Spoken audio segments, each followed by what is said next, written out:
देवरी तालुक्यातील पुराळा या आदिवासी गावामध्ये ह्या भागाचे लोकप्रिय आमदार संजयजी पुराम आणि विशेष करून त्याच्यामध्ये त्यांना पुढाकार घेऊन सहकार्य करणाऱ्या सौभाग्यवती सविताताई संजयजी पुराम यांनी या ठिकाणी आदिवासी सामूहिक विवाह सोहळ्याचं आयोजन केलं। आपण बघितलं की जवळजवळ 90 वधूवर याच्यामध्ये सहभागी झाले आणि प्रचंड मोठा असा आदिवासी समाजाचा सामूहिक विवाह सोहळा या ठिकाणी घेतला।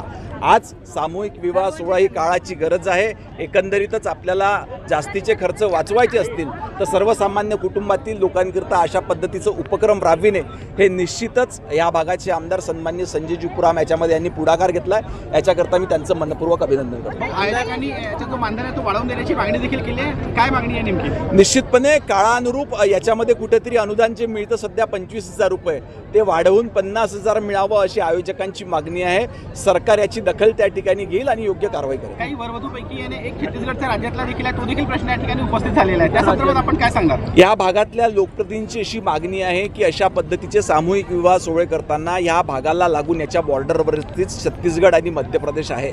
अनेक संबंध हे त्या राज्यातल्या कुटुंबासोबत देखील होत असतात। त्याच्यामुळं वधू किंवा वर हे दोघांपैकी एक जर का तिथलं असेल तर त्यांना देखील या योजनेचा लाभ मिळावा अशी मागणी या ठिकाणच्या लोकप्रतिनिधींच्या माध्यमातून होते आहे। विशेष करून आमच्या सविताताई पुराम याच्यामध्ये पुढाकार घेत आहेत। प्रशांत संगीडवार माधुकेश्वरी ट्रस्ट समितीचा अध्यक्ष। ही जरी आमचं ट्रस्टकडनं होत असली पण आयडिया सविताताईंची आहे आणि खरंच आजच्या महागाईच्या जमान्यात लग्न करायला किती कष्ट होतं हे सविताताईंनी जाणलं आणि त्यांच्या डोक्यात कल्पना आली की आपण सामूहिक विवाह करायचं आणि त्या पद्धतीने आम्ही मागच्या वर्षीपासून हे सुरुवात केलेली आहे। आणि ताई त्याकरता खरंच खूप मेहनत घेतात आणि आमदार साहेबसुद्धा खूप मेहनत घेतात आणि घरी जगणं आहे त्यांचं, जसं जणू काही त्यांच्या घरी जगणं आहे असे ते मेहनत घेऊन हे एवढे मोठे आज 91 लग्न इथे झालेले आहेत।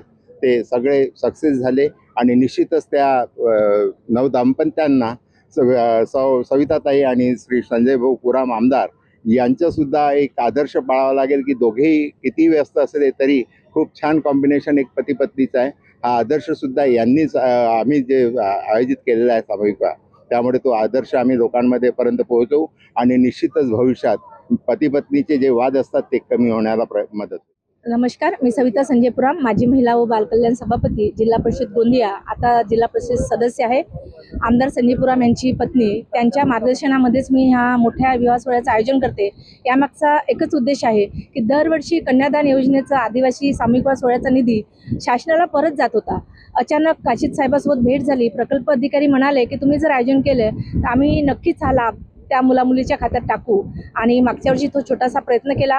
यावर्षीसुद्धा माझा तो प्रयत्न होता तितकेच सामूहिक विवाह सोहळा व्हायला पाहिजे, परंतु छत्तीसगड आणि मध्य प्रदेशचे लग्न आपल्याला घेता नाही आले, म्हणून यावर्षी आमचे 91 विवाह जोडपे विवाहबद्ध झालेले आहे। आम्ही आदिवासी समाज म्हटल्यानंतर त्यांच्याकडे बघण्याचा दृष्टिकोन लोकांचा वेगळा आहे, पण असे सामूहिक विवाह सोहळा समाजात आम्ही करून त्यांचं कसं प्रतिमा उंचावेल यासाठी माझा प्रयत्न राहील। ही कल्पना अशी आली की 1-2 जे गरीब लोक होते ज्यांच्याकडे लग्न जुळलेले होते, तर माझ्याकडे उसने पैसे मागायला आले, 5,000 द्याल ताई, तुमच्याकडनं एखादं गिफ्ट द्याल ताई, किंवा बाकीचे म्हणतले की आमच्या घरी तुम्ही लग्नात याल।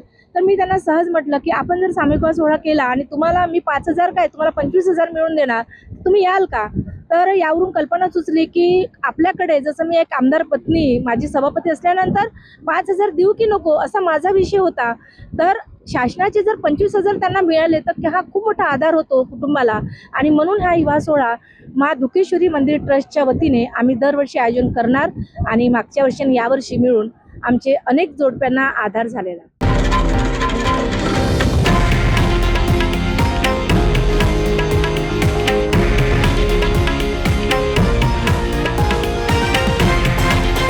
हे आहे देशातील नंबर 1 न्यूज नेटवर्क आणि आपण पाहत आहात TV9 मराठी, एकमेव।